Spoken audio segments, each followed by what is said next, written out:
Good afternoon, everybody. Ed Oswald here with Echo Top Storm Chasers and your 3:30 p.m. update here on Hurricane Matthew. Matthew's still a hurricane, just barely, but the effects in North Carolina right now, the rain we're seeing from what's left of the northern eye wall of Matthew has just been astounding. We're going to take a real quick look at that later in the video. It's something you should see, and especially if you're in Southeastern North Carolina right now, you need to really be worried about some serious flash flooding.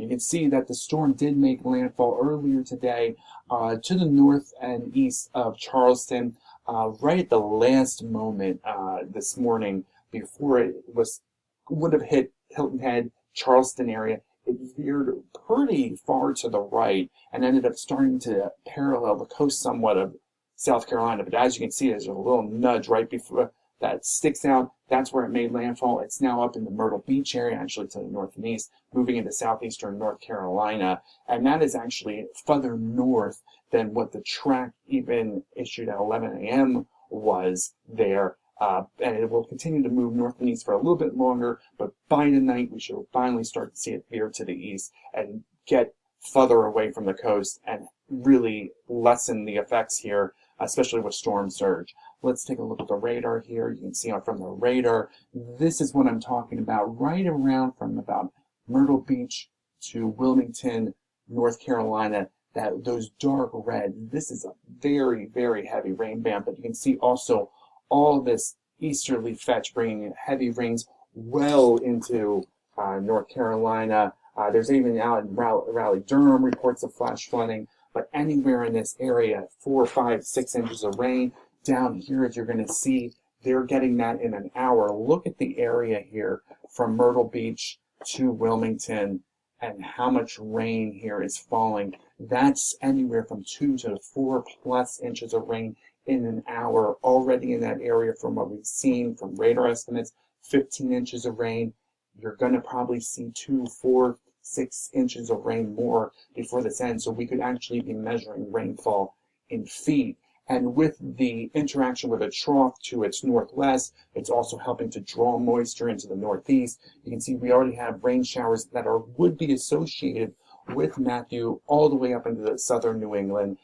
They're anywhere in this area, you could still see, a half an inch to an inch of rain. Nothing major, but especially if you're down here in southern Virginia, especially in the area around Norfolk, we're actually expecting up to 10 inches of rain there as well. You're going to need to be prepared for flash flooding anywhere in this area, southern half of Virginia, almost all of North Carolina east of the Appalachians. It's going to be a rough time of things.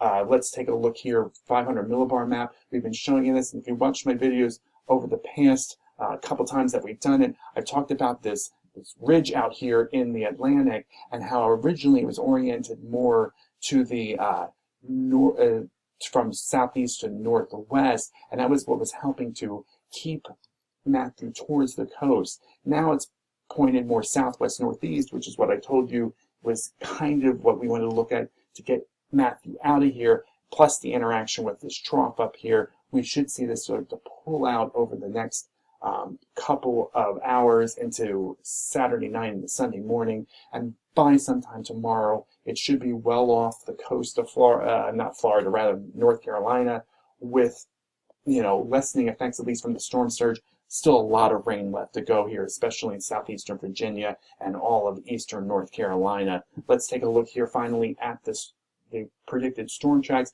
You can see some models really have started to kind of give up on that idea of the loop, but that's more of a factor that these models are expecting a lot of weakening and a possible dissipation here within 2 to 3 days.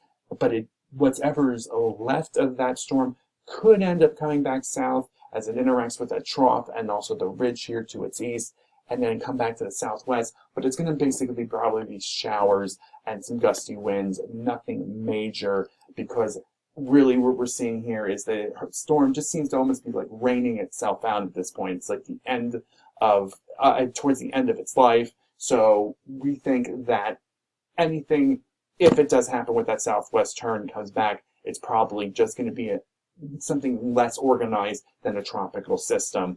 real briefly, if you want to check us out on our website, www.ecotopchasers.com/Matthew. On Facebook, ask us questions, www.facebook.com/ecotopchasers. We will have a video later tonight, hopefully for you, and a video on Sunday, wrapping things up and looking ahead. But until then, I'm Ed Oswald, and I'll talk to you again soon.